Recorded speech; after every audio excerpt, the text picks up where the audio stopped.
तो हाँ जी, आपका नाम है मोहित कुमार। आपकी कुंडली बनी है मिथुन लगन की। राशि आपकी है सिंह। मिथुन लगन है, सिंह राशि है। कुंडली की बात करूँ वैसे काफ़ी ग्रह अच्छे हैं। एक दो ग्रह आपका मुझे ख़राब लगा है, बाकी ग्रह आपके तकरीबन अच्छे हैं। और आपके जो सवाल आपने लिख के भेजे हैं कि महादशा कौन सी है, अंतरदशा कौन सी है, और आपने नौकरी के बारे में लिख रखा है। इसके अलावा आगे फ्यूचर कैसा होगा, तो पूरा विस्तार में आपको मैं समझाऊंगा। सबसे पहले तो आप ये समझो कि जो कुंडली होती है इसमें 12 घर होते हैं, और 12 घर आप पहले समझ लो, वो मैं लिख देता हूँ। ये है आपकी कुंडली में पहला घर, ये है दूसरा घर, तीसरा घर, चौथा, पाँचवा घर, छठा घर, सातवां, आठवां, नौवां, दसवां, 11वां और ये 12वां घर। अब ये जो 12 घर मैंने लिखे हैं, इन घरों से आपके जीवन के बारे में कुछ न कुछ पता किया जाएगा। जैसे कि इस पहले घर से हम पता करेंगे आपका जो शरीर है वो कैसा होगा, हेल्थ कैसी होगी, स्वभाव कैसा, रंग रूप कैसा, ये पहले घर को देख के डिसाइड होगा। दूसरे घर से आपका धन जोड़ना देखेंगे। तीसरा घर छोटे भाई बहनों का है। चौथा घर माता, मकान, वाहन। पाँचवा घर बच्चों का है और आपकी पढ़ाई का। छठा घर शत्रु, रोग, कर्जे का है। सातवां घर आपकी पत्नी का है। आठवें घर से उम्र देखेंगे। नौवें घर से भाग्य है। 10वां घर काम काज का है। 11वां घर आमदनी, लाभ, इच्छा पूर्ति। और 12वें घर से आपके खर्चे देखे जाएंगे। तो आपने यहाँ पे मेरी दो बातें नोट करनी हैं। पहली बात, जो मैंने 12 घर लिखे हैं इनको याद कर लो। और दूसरी बात, इन 12 घरों से जो कुछ देखा जाएगा वो याद कर लो। अब आप ये देखो कि आपने कुंडली में क्या देखना है, वो घर देख लो। जैसे मान लो आपने देखना, अपने बच्चों के बारे में जानना, अपने बच्चों का सुख कैसा है, तो 5वां घर जो कुंडली में होता है ये बच्चों का होता है। तो बच्चों के लिए 5वां घर देखेंगे, और 5वें घर में नंबर लिखा है 7। 7 है तुला राशि, मालक इसका बना शुक्र। तो आपके बच्चों के लिए हमें शुक्र को देखना पड़ेगा। ऐसे ही हमने आपके कुंडली में आपके धन के बारे में जानना है। खासकर दूसरा घर है धन जोड़ने का, तो दूसरे घर से धन जोड़ना देखेंगे, और दूसरे घर में नंबर लिखा है 4। 4 कर्क राशि, मालक इसका है चंद्रमा। तो आपके धन जोड़ने के लिए चंद्रमा को देखना पड़ेगा। तो अब आपको मेरा कहने का मतलब समझ आ चुका है कि जो कुछ देखना है वो घर देखना है, और घर का मालक देखना है। और आपको मैंने अभी क्या बोला था कि आपके ग्रह अच्छे भी हैं, कुछ ग्रह खराब भी हैं। अब आपके ग्रह जो अच्छे हैं, आपका देखो जी, सूर्य अच्छा है, गुरु अच्छा है, शुक्र अच्छा है, चंद्रमा अच्छा है, बुध चलते में 9वें घर के ऊपर बुध भी अच्छा है। आपकी पूरी कुंडली में जो ग्रह मुझे खराब लगा है, सबसे ज़्यादा ग्रह खराब है ये राहु। टोटली खराब फल देगा, थोड़े बहुत अच्छे फल देगा। बाकी ये जो शनि मंगल हैं आपको रले मिले फल देंगे, अच्छे फल भी बुरे फल भी। और ये अब ये जो 9 ग्रह होते हैं, ये अपना जो असर है आपके ऊपर हमेशा रहेंगे। इन ग्रहों का जो असर है आपके ऊपर हमेशा रहेगा, लेकिन इन ग्रहों का जो असर है वो कई गुना बढ़ जाता है जब इनकी दशा चलती है। और दशा जो होती है 2 प्रकार की होती है, एक होती है महादशा, एक अंतरदशा। जो महादशा होती है काफ़ी बड़ी होती है, और ये चली हुई है आपके ऊपर राहु ग्रह की। कब चली थी ये? 2010 में आपके ऊपर चली है, ख़त्म होगी जाके 2028 में। तो पिछले देखो जी कम से कम 14 साल हो चुके हैं आपके ऊपर राहु की दशा चली हुई है, अभी भी 4 साल की पड़ी है। इसका मतलब ये है कि इन 9 ग्रहों में से आपके ऊपर जो असर है बड़ा, वो है राहु ग्रह का। कितना असर है? राहु का असर आपके ऊपर है 80%। आपकी अगर 100 में से 80% लाइफ को देखा जाए तो 80% आपके साथ जो कुछ हो रहा है भाई, वो राहु की वजह से हो रहा है। अब असर का मतलब ये है कि आप मतलब जो भी खा रहे हैं, पी रहे हैं, काम कर रहे हैं, कुछ भी अभी आपके साथ जो भी घटनाएं हो रही हैं वो कारण राहु है। बाकी जो बचा असर होता है जिसकी होती है अंतर्दशा, वो चली हुई है शुक्र ग्रह की। ये 7वां महीना 22 से चली है, और ये अभी 7वां महीना 25 में ख़त्म होगी जाके। तो हमने अभी क्या देखा कि आपके ऊपर इन ग्रहों में से सबसे बड़ा असर जो है वो राहु का है। बाकी बचा थोड़ा सा असर शुक्र का है, लेकिन ज़्यादा असर है राहु ग्रह का। अभी आपकी हम राहु ग्रह को देखेंगे कि वो कुंडली में अच्छा है या बुरा है। अगर तो राहु अच्छा निकला भाई, फिर तो आपके जीवन में कर देगा अच्छा ही अच्छा। अगर बुरा निकला, बुरा ही बुरा करेगा। तो सवाल कि अच्छा है या बुरा है, तो राहु आपका है बुरा, खराब है वो, इसकी वजह से क्या करेगा? आपको खराब फल देगा। और आपको मैंने अभी बोला था कि आपकी पूरी कुंडली में सबसे ज़्यादा जो ग्रह खराब है वो है राहु ग्रह। और आपके लिए बुरी बात क्या है कि उसी की चली हुई आपके ऊपर दशा पिछले 14 साल से। तो आपका मतलब जो अभी समय चल रहा है ये बुरा समय चल रहा है। विस्तार में जानते हैं क्यों खराब है। राहु कहाँ बैठा है? 10वें घर में। पहले समझो ये 10वां घर किसका होता है? 10वां घर कुंडली में काम काज का होता है, जो आप काम काज करेंगे, नौकरी कारोबार जो भी। 10वां घर देखेंगे, 10वां घर आपके पिता का भी है, पिता कैसा होगा। 10वें घर से सरकार देखी जाती है और मान प्रतिष्ठा, जो ये जो चार चीज़ें मैंने बोली हैं 10वें घर से देखेंगे। और फार्मूला है घर का मालक देखना है, तो 10वें घर में नंबर लिखा है 12 नंबर। 12 है मीन राशि, मालक इसका है गुरु। तो 10वें घर के मालक गुरु को देख के डिसाइड होगा 10वें घर के बारे में। और गुरु आपका बहुत अच्छा है, वो ये दिखा रहा है कि काम काज का सुख अच्छा है, पिता का सुख अच्छा है, सरकार से लाभ होगा, मान प्रतिष्ठा अच्छी। लेकिन गुरु के अलावा 10वें घर में क्योंकि राहु को भी देखना पड़ेगा, जो कि बैठा है आके। अब राहु की पहले बात करते हैं। तो राहु जहाँ बैठा है 10वें घर में, वहाँ पे जो 12 लिखा है ये है गुरु का घर। और राहु जो है गुरु को अपना मानता है दुश्मन। मैंने अभी आपको जैसे बार बार बोल रहा हूँ, राहु खराब है क्योंकि ये गुरु के घर में बैठा है और गुरु इसका है दुश्मन। ये जो ग्रह होते हैं भाई, एक बात समझ लो, ये अगर अपने घर में बैठे हैं बहुत अच्छे फल देते हैं, दोस्त के घर में है वहाँ पे भी अच्छे फल देंगे, उच्च के हैं वहाँ पे भी अच्छे फल देंगे। लेकिन अगर ये अपने दुश्मन के घर में बैठे हैं, जो इनका दुश्मन है वहाँ पे जाके बैठे हैं, अच्छे फल नहीं देते। तो राहु जहाँ बैठा है 10वें घर में, दुश्मन का घर है, तो राहु इसकी वजह से इस 10वें घर को खराब कर देगा, 10वें घर की हानि कर देगा। अब 10वां घर किसका है? काम काज। तो राहु आपका राहु मतलब सबसे जो बड़ी दिक्कत आपको देगा, आपके काम काज में देगा। आपके काम काज में कोई ना कोई दिक्कतें लगी रहेंगी, चाहे नौकरी कर लो, बिजनेस कर लो, दिक्कतें आएंगी बहुत सारी काम काज में। 10वां घर पिता का है, राहु पिता संबंधी भी दिक्कतें पैदा करेगा। या तो पिता से बनेगी नहीं, या पिता बीमार होगा, या पिता को कष्ट होगा, या पिता की सपोर्ट नहीं मिलेगी। 10वां घर सरकार का है, सरकारी कामों में दिक्कतें पैदा करेगा। 10वां घर मान प्रतिष्ठा का, मान हानि कर देगा। और राहु की दृष्टियाँ भी हैं, 5वीं दृष्टि पड़ेगी दूसरे घर के ऊपर। यहाँ पे भी चंद्रमा का घर है, शत्रु राशि। दूसरा घर धन का मैंने बोला था, तो राहु आपके धन की हानि भी करेगा, आपको धन को लेकर दिक्कतें आएंगी, धन खर्च होना, धन की हानि होना। दूसरा घर परिवार का है, परिवार को लेकर दिक्कतें आना। दूसरा घर वाणी का, राहु आपकी वाणी भी कठोर करेगा, आपको क्रोधी बनाएगा, जिद्दी बनाएगा, लड़ाकू बनाएगा, गुस्से वाला बनाएगा। और आपके गुस्से की वजह से आपके काम भी बिगड़ेंगे। 7वीं दृष्टि पड़ेगी चौथे घर के ऊपर, राहु आपको मकान वाहन को भी लेकर दिक्कतें देगा, क्योंकि चौथा घर है मकान वाहन का। तो राहु की वजह से आपको मकान वाहन संबंधी भी दिक्कतें आएंगी। 9वीं पड़ेगी छठे घर के ऊपर, यहाँ पे तो नीच राशि है, इस घर की तो हानि ज़्यादा होगी। छठा घर रोग का है, राहु आपको रोगी बनाएगा। छठा घर शत्रु बनाएगा। छठा घर कर्जा कर्जदार भी बना सकता है। और भी छठा घर कोर्ट कचहरी का है, कोर्ट कचहरी के चक्कर भी लगाने पड़ सकते हैं। मतलब यहाँ पे भाई हज़ारों दिक्कतें देगा राहु आपको। और आपकी लाइफ में भी जो भी दिक्कतें आ रही हैं, चाहे आपका काम धंधा नहीं चल रहा, चाहे आप जीवन में आगे नहीं बढ़ पा रहे, आपकी लाइफ में स्ट्रगल आ रहा है, दिक्कतें आ रही हैं, भाई कारण राहु है। और ये दशा भी देखो जी 4 साल की पड़ी है। तो सवाल कि इस राहु को सही कैसे किया जाए, तो इसके आपने करने हैं कुछ उपाय, जिसमें से सबसे पहला उपाय है आप राहु कवच का पाठ पढ़ा करो। दूसरा है राहु स्रोत का पाठ पढ़ा करो। तो यहाँ पे मैंने लिखे हैं 2 पाठ, राहु कवच, राहु स्रोत। 2-2 मिनट के पाठ हैं, रात को या शाम को दोनों पाठ पढ़ने हैं। अगर पढ़ने आते हैं, नहीं तो इनको ऑडियो लगा के सुना करो। और कोशिश करो इनको 2-2 3-3 बार पढ़ना है या सुनना है। अगर ज़्यादा नहीं पढ़ सकते तो एक एक पाठ इनका ज़रूर पढ़ना है भाई, ये तो है कंपलसरी। एक एक बार ज़रूर पढ़ो या सुन लिया करो। तीसरा उपाय भी बहुत ज़रूरी है, वो है राहु का जो दान है वो किया करो। और राहु का दान क्या होता है आपको मैं वीडियो अलग से भेज दूंगा। और ये कोशिश करो दान आप रोजाना करने की, या फिर हफ्ते में 3-4 दिन कर दिया करो दान। और ये दान कब तक करना है? जब तक ये दशा है 28 तक। दान क्या करता है? पावर कम करता है। वैसे एक आपके लिए अच्छी बात क्या है कि राहु आपका बिल्कुल 0 डिग्री का बैठा है, वो बल ही नहीं है, उसमें बच्चे के रूप में बैठा है। इसकी वजह से जो अभी मैंने आपके उसके बुरे फल आपको बोले हैं, वो बुरे फल दे रहा है जरूर, लेकिन बिल्कुल कम दे रहा है बुरे फल। अगर इसका बल ज़्यादा होता भाई आपको उल्टा टांग देता, बहुत ज़्यादा बुरे फल देता। ये तो बैठे 0 डिग्री का है, एक अच्छी बात है। चौथा उपाय है राहु को सही करना है तो कुछ देवी देवताओं के पाठ पूजा करने पड़ेंगे। एक तो है शिव जी हो गया, हनुमान जी, दुर्गा जी और माता सरस्वती जी।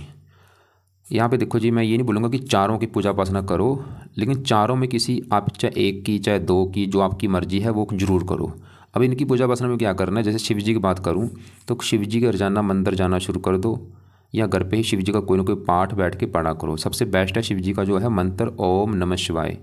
और ये खासकर सुबह के टाइम किया करो, सुबह जल्दी उठ के अपना 5-6 बजे अपना पूजा स्थान में बैठ के पूरी भावना से ओम नमः शिवाय, ओम नमः शिवाय जाप करो। हो सके सुबह शाम करो, नहीं तो सुबह जरूर किया करो।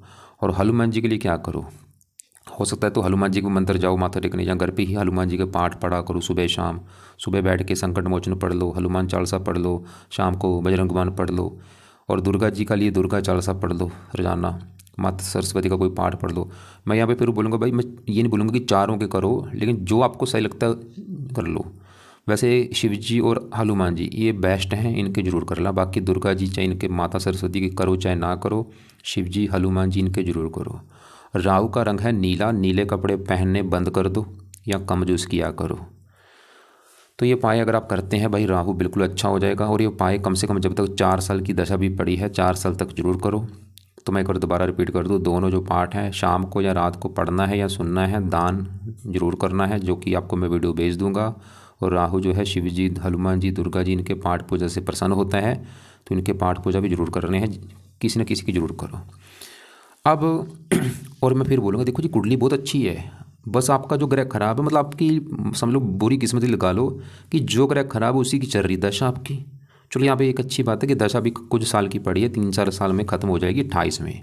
और 28 के बाद दशा आपकी आएगी गुरु ग्रह की, और ये आपका समा बहुत अच्छा होगा आपका, मतलब समझ लो गोल्ड समा आने वाला है 28 के बाद।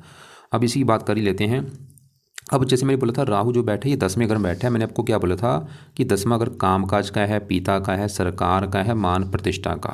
और आपको मैंने बोला था जो कुछ देखना है घर का मालिक देखा जाता है। 10वें घर में नंबर क्या लिखा था, 12 लिखा है। 12 है मीन राशि, मालिक गुरु, हमें गुरु को भी देखना पड़ेगा। 10वें घर में राहु तो देख लिया जो बैठा है, और राहु 10वें घर की कर रहा है हानि। अब 10वें घर का जो मालिक गुरु है ये आपका है बहुत अच्छा। अब इसी की बात करेंगे क्यों अच्छा है। गुरु जहाँ बैठा है ये है 11वां घर। 11वां घर कुंडली में लाभ का होता है, लाभ, आमदनी, बड़े भाई बहन, इच्छा पूर्ति, ऐसी चीज़ें काफ़ी इस 11वें घर से दिखते हैं। अब यहाँ पे भी फार्मूला है घर का मालिक देखना, तो 11वें घर में नंबर 1 लिखा है मेष राशि, मालिक मंगल भी देखना पड़ेगा जो कि 11वें घर का है मालिक। और मंगल के अलावा 11वें घर में गुरु शुक्र है, इनको भी देखना पड़ेगा। तो पहले गुरु की बात करें तो गुरु आपका अच्छा इसलिए, एक तो बैठा है 11वें घर में, एक तो घर भी अच्छा है, ऊपर से यहाँ पे जो 1 लिखा है ये मंगल के घर में बैठा है। गुरु जो है मंगल को अपना दोस्त मानता है, अपने दोस्त के घर में बैठा है, वहाँ पे एक मेहमान बन के गया है अपने दोस्त के घर में। अब गुरु अच्छे फल क्या देगा, जिस 10वें घर का मालिक है, 10वां घर काम काज, 11वां घर लाभ, काम काज से लाभ होगा, पिता से लाभ, सरकार से लाभ। खासकर गुरु की जो दशा चलेगी आपकी 28 के बाद, मैं फिर बोलूँगा वो समय आपका काम काज के रिगार्डिंग बहुत अच्छा होगा। उसमें उस समय काम काज से सुख अच्छा मिलेगा, काम काज से पूरा लाभ प्रॉफिट होगा, पिता से भी लाभ हो सकता है या पिता को आप लाभ देंगे, सरकार से लाभ होगा, मान प्रतिष्ठा अच्छी मिलेगी। और गुरु इस कुंडली में एक और घर का मालिक है, वो है ये 7वां घर। और 7वां घर है आपकी पत्नी का घर। अगर आपकी हमने पत्नी देखनी है, पत्नी कैसी होगी, 7वां घर देखेंगे। और फार्मूला मैंने आपको क्या बोला है, घर का मालिक देख लो। तो 7वें घर में नंबर लिखा है 9, 9 है धनु राशि, मालिक इसका है गुरु। तो पत्नी के लिए भी गुरु को देखना पड़ेगा। और गुरु के अलावा देखो जी पत्नी के लिए आपके गुरु को भी देखना पड़ेगा, और गुरु के अलावा 7वें घर में पत्नी घर में देखो मंगल शनि बैठे, इन दोनों को भी देखना पड़ेगा। तो दोनों की मैं चलो बाद में बात करता हूँ, पहले मैं 7वें घर के मालिक गुरु की बात कर रहा हूँ। तो गुरु क्योंकि अच्छा है, अच्छी जगह बैठा है, गुरु आपको पत्नी के रिगार्डिंग भी अच्छे फल देगा, क्योंकि पत्नी जाके बैठी है 11वां घर लाभ के घर में, पत्नी बैठी है आमदनी घर में, पत्नी बैठी है इच्छा पूर्ति घर में। गुरु तो ये दिखा रहा है कि भाई पत्नी के आने के बाद आपकी इनकम बढ़नी शुरू हो जाएगी, आपकी इच्छाएं पूरी होनी शुरू हो जाएंगी, आपको लाभ मिलने शुरू हो जाएंगी, आपका भाग्य साथ देना शुरू हो जाएगा पत्नी के आने के बाद, गुरु ये दिखा रहा है। और खासकर गुरु की जो दशा है उसमें पत्नी का सुख अच्छा मिलेगा, पत्नी से लाभ होगा, पत्नी के द्वारा इनकम अच्छी होगी। गुरु की 3 दृष्टियाँ, 5वीं यहाँ पे मित्र राशि मेहनती सासी बनाएगा, 7वीं यहाँ पे 5वें घर के ऊपर संतान के लिए अच्छा है, पढ़ा लिखा बुद्धिमान बना देगा, और अपने घर को देख भी रहा है, पत्नी के लिए अच्छा है। अब पत्नी के लिए मैंने बोला था 7वें घर में बैठे मंगल शनि को भी देखना है। अब इनकी भी बात कर ही लेते हैं। तो पहले यहाँ पे मैं मंगल की बात कर लेता हूँ कि मंगल कैसा है। तो मंगल कहाँ बैठा है, 7वें घर में पत्नी का घर है, और 7वें घर में यहाँ पे जो 9 लिखा है ये गुरु घर में बैठा है। और मंगल जो है गुरु को अपना मानता है दोस्त, और ये एक अच्छी बात है। लेकिन जो मंगल है देखो जो आपको रले मिले फल देगा, ये बुरे फल भी देगा अच्छे फल भी देगा। ऐसा क्यों, मंगल बैठा है 7वें घर में गुरु घर में, लेकिन मंगल की इस कुंडली में अपने 2 घर हैं, और वो 2 घर कौन से हैं, एक तो मंगल का घर है अपना ये छठा घर। छठा घर जो होता है इस घर से भाई रोग देखा जाता है, रोग, शत्रु, कर्जा, कोर्ट कचहरी, ऐसे खराब चीज़ें छठे घर से दिखते हैं। और छठे घर में नंबर क्या लिखा है 8, 8 है वृश्चिक राशि, मालिक इसका बना मंगल। तो छठे घर का है मालिक मंगल, और वो बैठा है पत्नी घर में। और छठा घर किसका, रोग, मतलब रोग उठ के चला गया पत्नी घर में। छठा घर शत्रु, शत्रु चला गया पत्नी घर में। मंगल भी आपकी पत्नी को रोगी भी बनाएगा, और पत्नी से आपके लड़ाई झगड़े भी कराएगा। और मंगल इस कुंडली में एक और घर का मालक है, इस 11वें घर का, जहाँ ये गुरु शुक्र बैठे हैं, क्योंकि 11वें घर में जो नंबर 1 लिखा है मेष राशि, इसका भी मालक है मंगल। और 11वां घर है लाभ, लाभ चला गया पत्नी घर में, आमदनी पत्नी घर में। मतलब मंगल आपकी पत्नी के आने के बाद आपको लाभ भी देगा, आपको आमदन देगा, इच्छाएं पूरी कर देगा, लेकिन पत्नी से आपके लड़ाई झगड़े भी कराएगा, पत्नी का बीमार भी होना, ऐसी दिक्कतें भी आएंगी। और मंगल क्रूर ग्रह है, तो आपकी जो पत्नी है लड़ाकू होगी, गुस्से वाली होगी, मंगल ही दिखा रहा है। और मंगल देखो जी, जब भी 7वें घर में होता है मंगल दोष बनता है, और साथ में शनि बैठा है तो डबल मंगल दोष बना है। अब डबल मंगल दोष की वजह से क्या होगा, आपका विवाह जो है वो देरी से होगा, और विवाह हो भी गया तो पत्नी से आपकी बनेगी नहीं, लड़ाई झगड़े होते रहेंगे, मंगल ही दिखा रहा है। तो आपको समझ आ चुकी मंगल आपको क्या दे रहा है, वो पत्नी से लड़ाई झगड़े कराएगा, पत्नी का बीमार होना, विवाह में देरी होना, लेकिन पत्नी के आने के बाद कुछ लाभ भी होगा, पत्नी के आने के बाद कुछ इनकम भी आपकी बढ़ेगी। लेकिन अब सवाल है कि इस मंगल दोष को कैसे सही किया जाए ताकि आपको ऐसा मंगल कोई बुरा फल ना दे। तो मंगल के लिए देखो जी, पहला उपाय है आप मंगल का दान किया करो, और ये दान अपने करना है हर मंगलवार को। क्या दान होता है आपको मैं वीडियो अलग से भेज दूंगा, तो हर मंगलवार को मंगल की जो वस्तुएं हैं उनका दान कर दिया करो।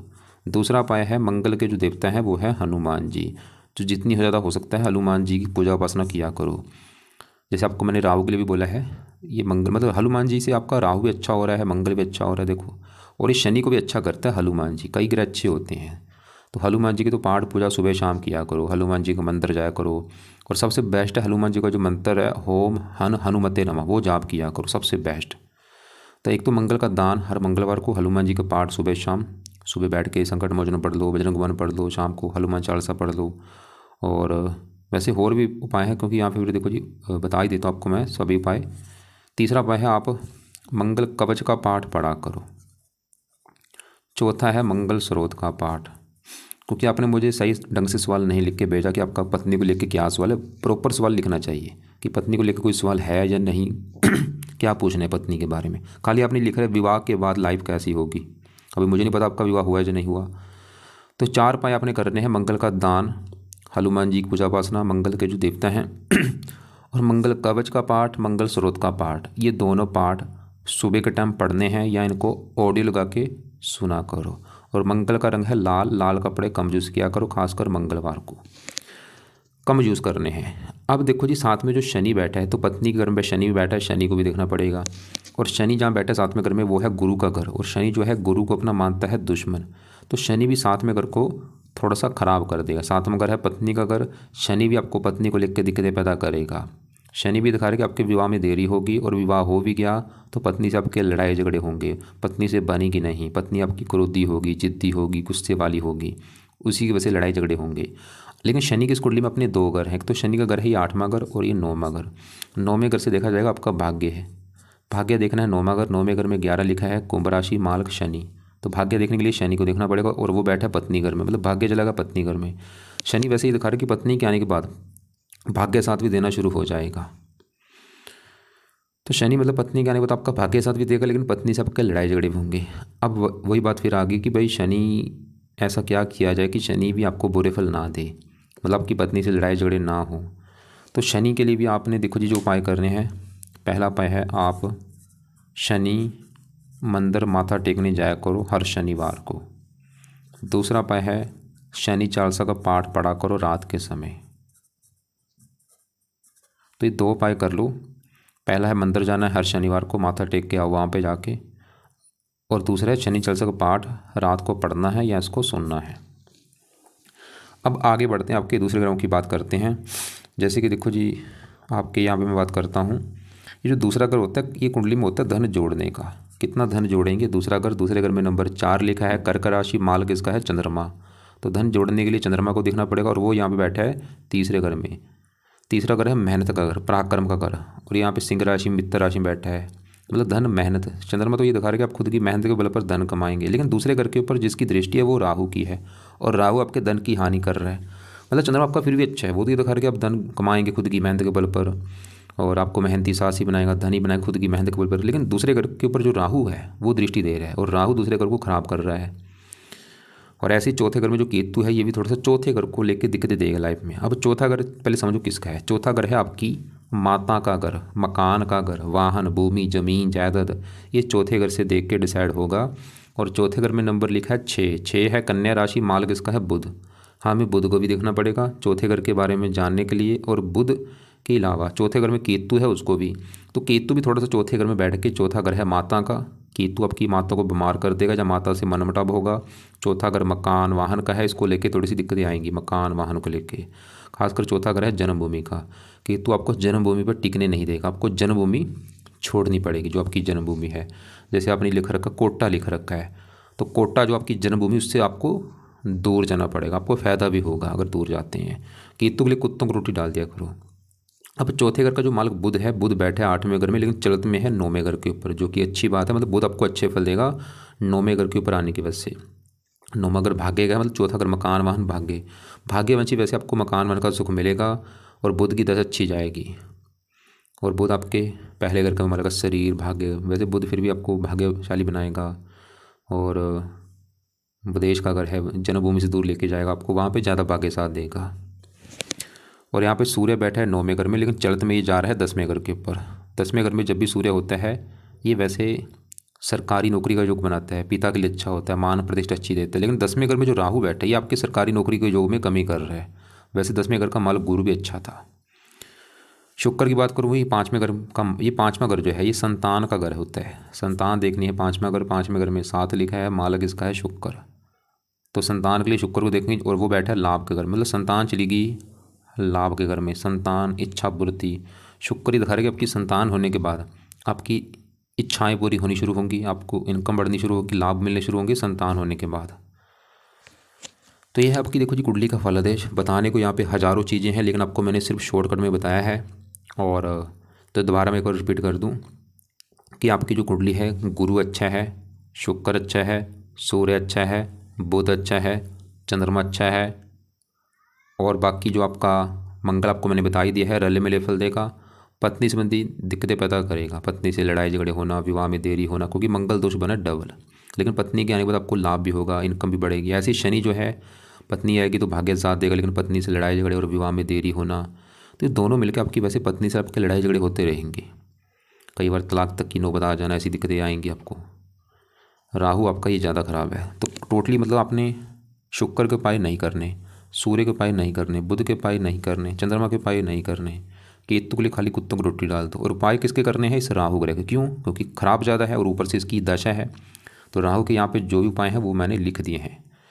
और बाकी शनि के लिए उपाय इसलिए बोला है ताकि, क्योंकि मैं फिर बोलूँगा भाई आपने जैसे लिखा है, एक आपका सवाल देख लेता, आपने लिखा है महादशा को समझना है और नौकरी प्रमोशन है, शादी के बाद की लाइफ। वैसे कभी भी सवाल लिखना, प्रॉपर सवाल लिखो कि मेरा पहला सवाल ये है, दूसरा सवाल ये है, तीसरा सवाल ये है, ये चीज़ नोट कर लो भाई।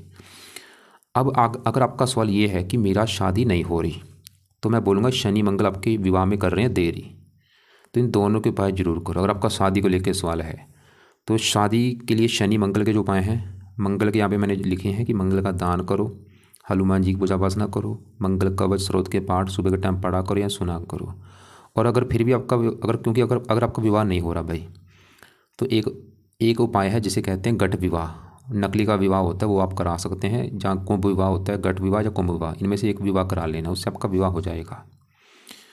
बाकी अगर ये उपाय भी करते इससे भी आपका ये दोष खत्म हो जाएंगे। शनि के लिए शनि मंदिर जाओ, शनि चालीसा पढ़ो रात के समय। तो टोटल अगर कुंडली का निचोड़ निकालूँ, एक और बात है, आपकी आगे दशा चलेगी गुरु की, वो समय बहुत अच्छा है, उस समय गुरु के पाठ पूजा कर लेना। जब उसकी दशा चलेगी, दशा वैसे बहुत अच्छी जाएगी, फिर भी पाठ पूजा करोगे उससे वो दशा आपकी और अच्छी हो जाएगी। तो आपको उम्मीद करता हूँ जो मैंने समझाया समझ आ चुका है। दोबारा मैं रिपीट कर दूँ कि रात को जब बैठोगे, रात को बैठ के राहु कवच, राहु स्रोत और शनि चालीसा, ये तो पाठ पढ़ने हैं रात के समय। जब सुबह बैठोगे, सुबह बैठ के अपना मंगल कवच, मंगल स्रोत, हनुमान जी का पाठ, ये सुबह करने हैं। और हनुमान जी का पाठ तो मैं बोलूँगा सुबह शाम करो। शिव जी के पाठ पूजा वो भी सुबह शाम कर लो। बाकी टाइम लगे दुर्गा चालीसा वो भी पढ़ सकते हो आप। नीले कपड़े कम यूज़ करो, राहु का जितना हो सकता है दान करो, मंगल का दान मंगलवार को करो, केतु का दान कुत्तों को रोटी डालो, और इसके अलावा दान किसी का मत करना। नीले कपड़े कम यूज़ करो, लाल कपड़े कम यूज़ करो, काले कपड़े कम यूज़ करो। रत्न धारण अभी रहने दो, गुरु की दशा में गुरु का रत्न धारण कर लेना। पीले कपड़े ज़्यादा पहन सकते हो, चमकीले कपड़े पहन सकते हो, रंग बिरंगे कपड़े पहन सकते हो, वाइट पहन सकते हो, हरे पहन सकते हो। मतलब आपका अभी जो समय है वो राहु की वजह से चल रहा है खराब। राहु अगर आपका अच्छा होगा भाई, लाइफ में चेंज आ जाएगा, आपकी हज़ारों दिक्कतें दूर हो जाएंगी। फिर भी अभी भी अगर आपको कोई बात समझ नहीं लगी हो, कुछ पूछना हो, सवाल अपना लिख के भेज देना। आपने बोला एक माला ओम नमः शिवाय करता हूँ, ठीक है, अच्छी बात है, जितना ज़्यादा हो सकता है वो ज़्यादा करो। हरे कृष्णा जपता हूँ, ठीक है, जो भी कर रहे हो ठीक है, करते रहो। गायत्री मंत्र करता हूँ, महामृत्युंजय गणेश वंदना, ठीक है।